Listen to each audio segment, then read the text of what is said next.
Hi everyone, today I'm going to be talking about amaranth.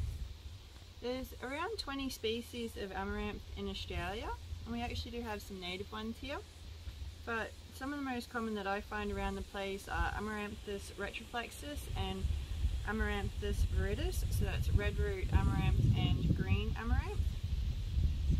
So as you can see here, they've got these distinct seed heads, and they look somewhat like a cat's tail.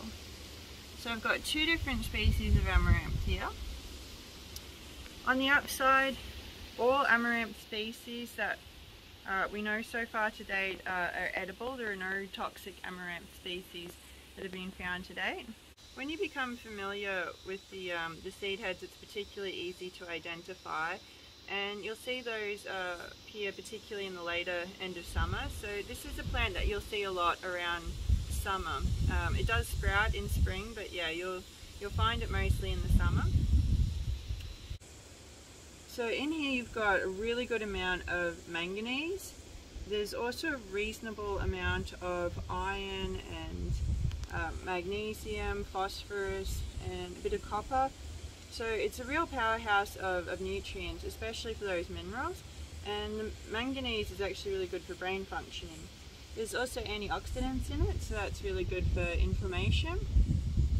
And considering that you can use it as both a leafy green as well as the seed heads, which are packed full of protein, it's a really, really valuable food source to be aware of. So as you can see, we've got these two different ones here. We've got the more creeping one, and this one's a lot bigger.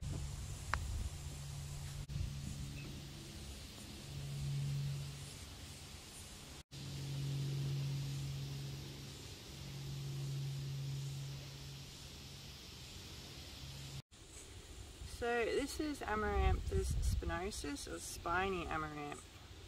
You gotta be a lot more careful with this one. So you can see the very classic cat's tail like seed head. There's also these little spikes. It is a bit easier to identify this one if you grab it without knowing. There are spines all over the stems, so do be very careful with this one. And if you want to forage spiny amaranth, you do have to be very careful to make sure that you don't have any of the spines left in there. But again, you can eat the leaves and the seeds.